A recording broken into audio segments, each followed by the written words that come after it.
All right, welcome to the day before the test. Let's go over these amazing words. This word is medicine. Medicine. Medicine is something that helps you feel better when you're sick. Medicine. Poisonous. Something that is poisonous is harmful to your health or life. Boys and girls cleaning supplies are poisonous. They're good for cleaning the floors, but not to put in our bodies. All right, let's review a little bit. This week we read about hippos that sit in the mud. Listen as I say mud. Mud. Mud. Mud. The middle sound in mud is Listen as I say a word. Repeat the word after me. Raise your hand to let me know if you have the word has a short U sound. Let's do what we've been doing, which is thumbs up or thumbs down. I can't see it, but let's do it. Pen. Pen. Does it have a sound? No. The vowel sound in pen is eh. What about the consonant sounds at the beginning of the word? Let's blend. You know the sounds T and R. You blend the sounds T and R, like trip, trip. This is one of the workbook pages.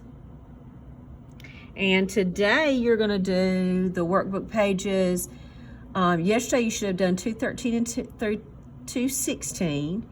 And I want to show you on the workbook pages when you get to the story. And you should have done it yesterday. Again, that's in your newsletter. So look on your newsletter to see what worksheets you do. But when you get to the story,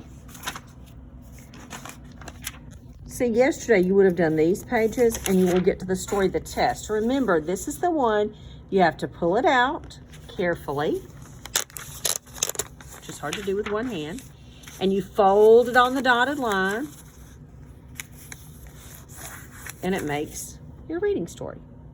So today and yesterday, I want you to practice reading the test. Good. Now let's do ready, set, read. Let's read these words. Cluck.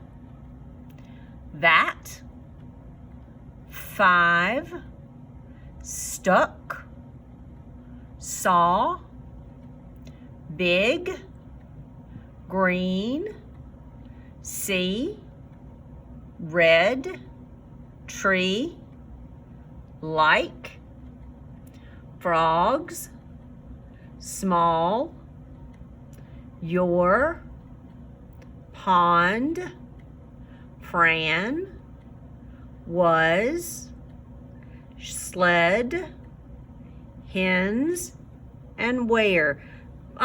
Tell me a word that has the sound in it.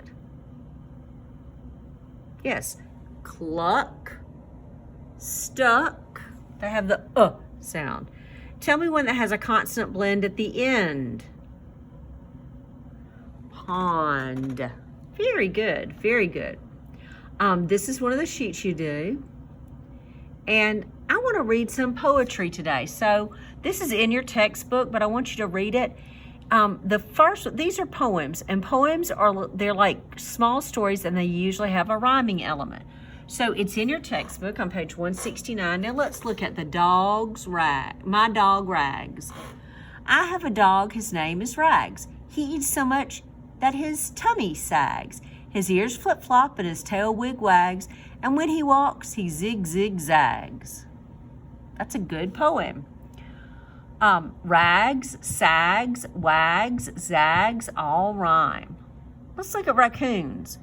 Raccoons are not a fussy clan when it comes time to eat. They'll even raid a garbage can to find a midnight treat. Eat and treat. And look at the hippo, like that hippo we saw in our story. By day, the hippo loves to float on swamps and lakes, much like a boat. At night, from water it retreats and eats and eats and eats and eats. I think I'd like the life of the hippo. Poetry is just another word for poems. And remember, a poet, the author of poems, is called a poet. So if you can make up a poem, you are automatically a poet. And it tells a story or expresses the poet's feelings. Sometimes they're deep and meaningful and express how somebody feels. It's written in lines, and oftentimes at the end of the lines there's a rhyme. Not always, but oftentimes. But it does have a regular pattern pattern or rhythm. So let's look at these. I walked onto the big old boat, dressed in my hat and my, what would fit there? Coat. The big black cat ran into the fog, followed by a large brown hog. You will never ever find me hiding behind the big oak tree, me and tree. All right, let's practice our high frequency words. Home, into, many, them, and then we'll do a daily fix it. Did you jump onto the bus? Just do it in your mind. You don't have to do it on paper. What needs to be fixed? Easy peasy. Uppercase at the beginning, question mark at the end. Can you take the bus home? Uh-oh, what kind of sentence is it, boys and girls? It's a question. So you have to fix the spelling of home and you have to put a question mark. Good job, guys. All right, tomorrow we'll do the last of the review and take your test. Dun, dun, dun.